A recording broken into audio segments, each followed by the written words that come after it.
परमहंस योगानंद जी की मशहूर किताब ऑटोबायोग्राफी ऑफ ए योगी सिर्फ आध्यात्मिकता का गहरा संदेश नहीं देती, बल्कि यह अपने भीतर छिपी शांति को खोजने की अद्भुत यात्रा पर ले जाती है।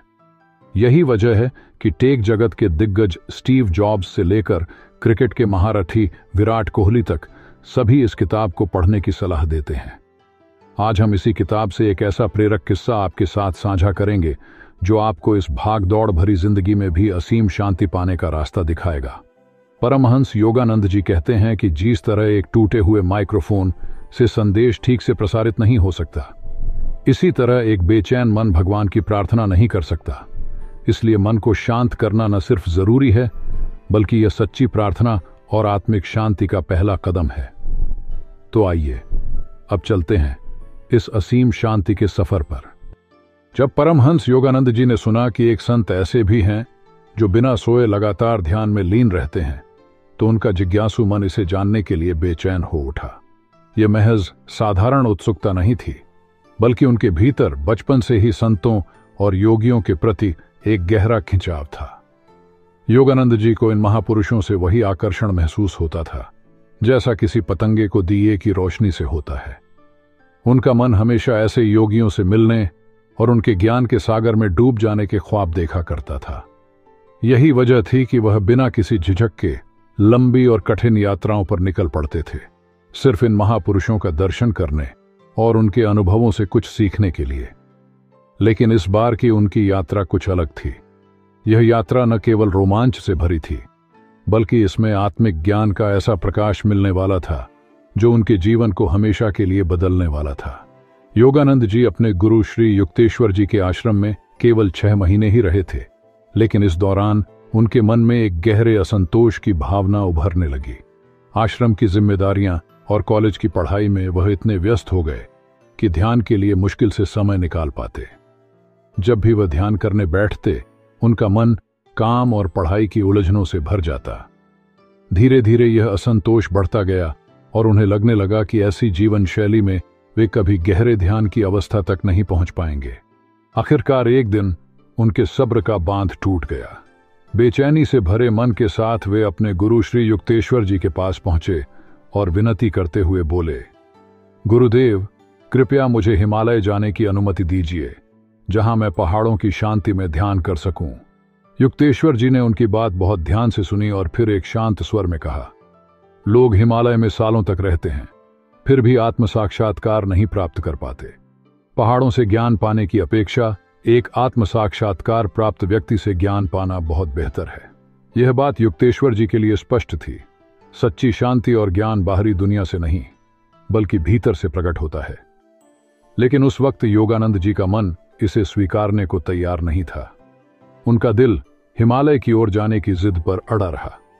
लगातार मिन्नतें करने के बाद जब श्री युक्तेश्वर जी ने मौन धारण कर लिया, तो योगानंद जी ने इसे उनकी स्वीकृति मान ली। उन्होंने फौरन अपनी यात्रा की तैयारी शुरू कर दी। अगली सुबह योगानंद जी ने अपने मन में एक नई उमंग के साथ कॉलेज के प्रोफेसर से उस निद्राहीन संत का पता पूछा। जैसे ही उन्हें वह पता मिला, उन्होंने तुरंत निर्णय लिया कि पहले तारकेश्वर जाएंगे और फिर रणबाजपुर गांव की ओर बढ़ेंगे। उनके दिल में यह विश्वास था कि इस यात्रा से उन्हें वह आंतरिक शांति और आध्यात्मिक ज्ञान मिलेगा जिसकी उन्हें बरसों से तलाश थी। जब योगानंद जी तारकेश्वर पहुंचे, तो उस प्रसिद्ध मंदिर को देखने का उत्साह उनके चेहरे पर साफ झलक रहा था। यह वही जगह थी जहां हर साल हजारों श्रद्धालु दर्शन के लिए आते थे। लेकिन जैसे ही वह उस पवित्र मूर्ति के सामने खड़े हुए, उनके मन में अचानक से वैराग्य के विचार उमड़ने लगे। उन्होंने सोचा, ईश्वर को खोजने का असली मार्ग तो अपने भीतर है, बाहर नहीं। इस विचार के प्रभाव में उन्होंने न तो मूर्ति के सामने झुकने की जरूरत समझी और न ही प्रार्थना की। वे सीधा मंदिर से बाहर निकल आए। इस बारे में योगानंद जी ने बाद में लिखा, मंदिर को पीछे छोड़ते हुए मैंने रणबाजपुर गांव की ओर कदम बढ़ाए, लेकिन मुझे बिल्कुल अंदाजा नहीं था कि मेरी इस घमंड भरी सोच के कारण आगे क्या होने वाला है। रास्ते में एक बड़े पेड़ के नीचे बैठे एक आदमी से योगानंद जी ने गांव का रास्ता पूछा। आदमी ने थोड़ी देर सोचने के बाद कहा, आगे एक चौराहा आएगा, वहां से बाएं मुड़ जाना और सीधे चलते रहना। योगानंद जी ने उसकी बात मान ली और बताई गई दिशा में चल पड़े। कुछ देर चलने के बाद योगानंद जी को आभास हुआ कि यह रास्ता गलत है। चारों ओर घना अंधेरा था, न कोई गांव नजर आ रहा था, न कोई इंसान। जंगल से सियारों की डरावनी आवाजें भी आने लगीं। हालात ऐसे थे कि लौटना भी संभव नहीं था। योगानंद जी ने ठान लिया कि चाहे कुछ भी हो, आगे बढ़ना ही होगा। चांद की हल्की रोशनी में वह वीराने में घंटों तक भटकते रहे। करीब 2 घंटे बाद दूर एक झोपड़ी दिखाई दी। उम्मीद की किरण लिए उन्होंने आवाज लगाई। थोड़ी देर में झोपड़ी से एक किसान बाहर निकला। योगानंद जी ने उससे संत के गांव का रास्ता पूछा, लेकिन किसान का चेहरा गुस्से से भर गया। वह चिल्लाया, यहां कोई संत वंत नहीं रहते, तुम जरूर कोई चोर हो जो रात में इधर उधर घूम रहा है। योगानंद जी ने तुरंत अपनी स्थिति समझाई और पूरा किस्सा कह सुनाया। किसान का गुस्सा थोड़ा कम हुआ। उसने गहरी सांस लेते हुए कहा, तुम गलत रास्ते पर चले आए हो। चौराहे से तुम्हें बाएं नहीं, दाएं मुड़ना चाहिए था। यह सुनकर योगानंद जी जाने के लिए तैयार हो गए, लेकिन किसान ने उन्हें रोक लिया। उसने कहा, अब तो रात का घना अंधेरा है, तुम फिर से भटक जाओगे। बेहतर होगा कि रात यहीं गुजार लो।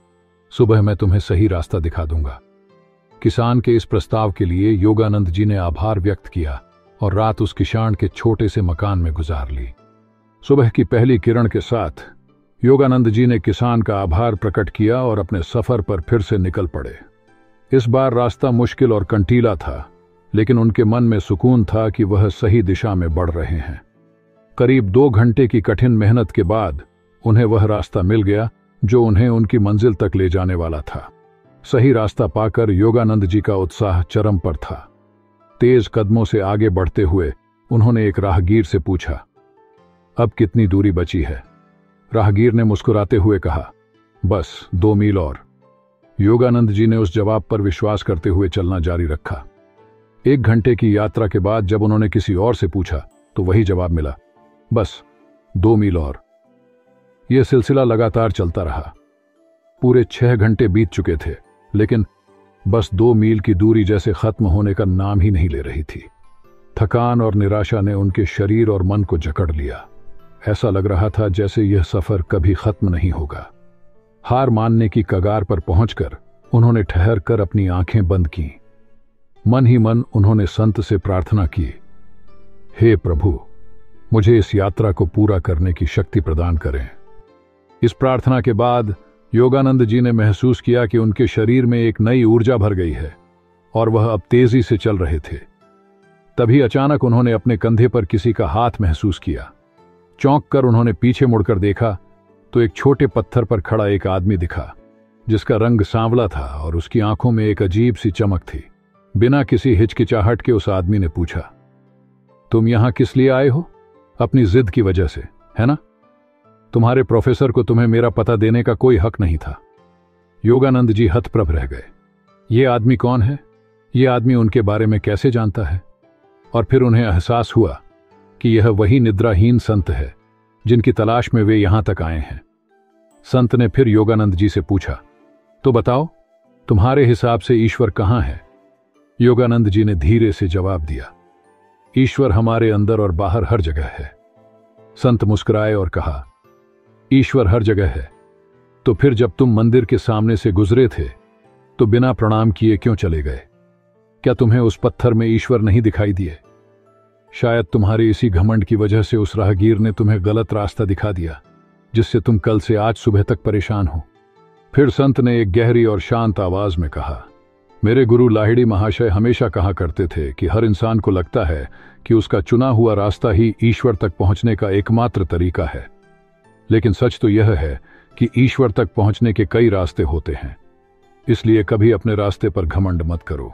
जब तुम सच में अपने अंदर ईश्वर को खोजोगे तो तुम जल्दी ही समझ जाओगे कि वो हर जगह है, तुम्हारे अंदर भी और बाहर भी। इस घटना ने योगानंद जी को बहुत ही महत्वपूर्ण सबक दिया। उन्होंने जान लिया कि अध्यात्म के मार्ग पर घमंड सबसे बड़ा दुश्मन होता है। अहंकार के त्याग के बिना सच्ची समझ नहीं आ सकती। अब तक संत का गुस्सा भी शांत हो चुका था। संत ने बिल्कुल शांत भाव से योगानंद जी के कंधे पर हाथ रखते हुए पूछा, युवा महोदय, आप अपने गुरु से क्यों भाग रहे हैं? जो कुछ भी आप पाना चाहते हैं वह आपके गुरु के पास ही है। बाहर के पर्वत और गुफाएं आपको सच्चा ज्ञान नहीं दे सकती। योगानंद जी चौंक गए। ये वही बातें थीं जो उनके गुरु श्री युक्तेश्वर जी ने उन्हें कही थीं। संत ने फिर पूछा, आपको ध्यान करने के लिए एकांत की आवश्यकता है ना?